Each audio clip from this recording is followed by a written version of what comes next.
আচ্ছা গোপাল দাদু, আজকে একটা বিয়ের গল্প শোনাও তো। মানে ওই তুমি কি কখনো কারো বিয়ে করিয়ে দিয়েছিলে, মানে ঘটকালির কাজ করেছিলে কিনা, সেই নিয়ে আজকে একটা গল্প বলো তো গোপাল দাদু। বলিস কি রে? আজকে একদম বিয়ের গল্প শুনবি? শোন তবে। একবার আমাদের ওই ভোলা ময়রা আছে না, সেই ভোলা ময়রার মেয়েকে তো কোনোভাবে বিয়ে দিতে পারছে না। সে তখন আমাকে হাত জোর করলো যে গোপাল দেখো না, তুমি কোনোভাবেই আমার মেয়েকে বিয়ে দিতে পারো কি না। তারপর আমি আর না করতে পারলাম না, বুঝলি কি না। তা আজকে সেই গল্পটা শুনবি নাকি? হ্যাঁ, কিরে শুনবি তোরা সেই গল্পটা আজকে? হ্যাঁ হ্যাঁ, সেই গল্পটাই বলো। তবে গল্পটা কিন্তু জব্বর হওয়া চাই, মানে অনেক মজা হওয়া চাই গল্পটাতে, বুঝলে কিনা। হ্যাঁ, তাড়াতাড়ি তুমি শুরু করো তো, তাড়াতাড়ি শুরু করো গল্পটা আজকে। হ্যাঁ শোন তবে। একবার হয়েছে কি, আমাদের ওই ভোলা ময়রা, তার তো একটা মেয়ে আছে।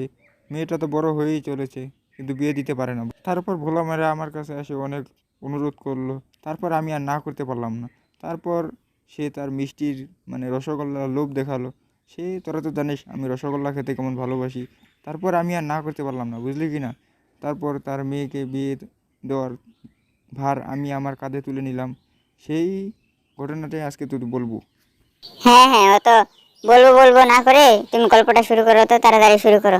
হ্যাঁ, তোরা তো জানিস আমি আমার মেয়েকে কোন ঘটকের হাত ধরে বিয়ে দিয়েছিলাম। সেই ঘটকের কাছ থেকে আমি আবার কিছু মোহর পেতাম, বুঝলি কি না। সেই ঘটককে আমি তার বাড়িতে গিয়ে অনেক অনুরোধ করলাম। সে বলল, আচ্ছা তুমি আমার কাছ থেকে যে মোহরগুলো পাও সেই মোহর দিয়ে আমি ভোলা ময়রার মেয়েকে বিয়ে দিয়ে দেবো। ব্যাস, তাতে তো আর আমার কোনো মোহর খরচ হলো না, বুঝলি কি না। কিন্তু কয়েকদিন পরে হলো কি, বেটা ঘটক বাবাজিকে তো আর দেখতেই পাই না। আমি তো বেশ টেনশনে পড়ে গেলাম। এদিক দিয়ে ভোলা ময়রা আবার আমাকে বললো যে গোপাল, আমার মেয়ের জামাইকে খুঁজে পেলে। আমি তো বললাম, আমি তো ঘটক বাবাজিকে বললাম যে তোমার মেয়ের জামাই দেখতে, কিন্তু বেটাকে কয়েকদিন ধরে তো খুঁজেই পাচ্ছি না। তারপর আমি তার বাসায় গিয়ে দেখি বেটা ঘরের দরজায় তালা দিয়ে জানলা দিয়ে যাতায়াত করে।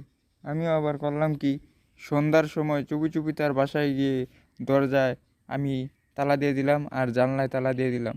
তারপর সকালে গিয়ে আমি আর ভোলা ময়রা গিয়ে দেখি চুপি চুপি তার ঘরের আড়ালে দাঁড়িয়েছিলাম।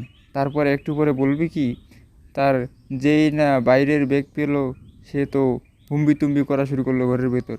বলল, কে রে ঘরে তালা লাগিয়েছে, কে রে জানলায় তালা লাগিয়েছে। সে তো কুল কিনারা খুঁজে পাচ্ছে না, বুঝলি কি না। তারপর আমরা সাড়া দিয়ে উঠলাম। বেটা তো আমাদেরকে দেখে একদম চমকে গেল, বুঝলি কি না। তারপর সেই তার বাইরের ব্যাগের মধ্যেই ধরলাম যে তুই এখন জামাই খুঁজে দিবি কিনা বল। তার তো আর রাজি না হয়ে কোনো উপায় নাই, বুঝলি কি না।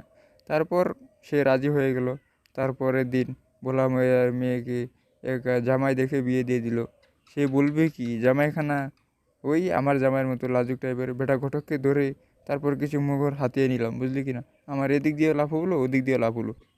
ভোলা ময়রার কাছ থেকেও কয়েকদিন মিষ্টি খেতে পেলাম, আবার ঘটকের কাছ থেকেও কিছু পেলাম, আবার বিয়ে বাড়ির নিমন্ত্রণও পেলাম, বুঝলি কি না। কেমন লাভ হলো বল দেখি আজকের গল্পটা। তবে আজকে আয় তোরা, হ্যাঁ আজকে এই গল্পটা এই পর্যন্তই। দারুণ হয়েছে গোপাল দাদু, দারুণ হয়েছে জব্বর গল্পটা আজকে। তবে কালকেও কিন্তু এরকম একটা জব্বর গল্প চাই, বুঝলে কিনা। আজ তবে আসি আমরা।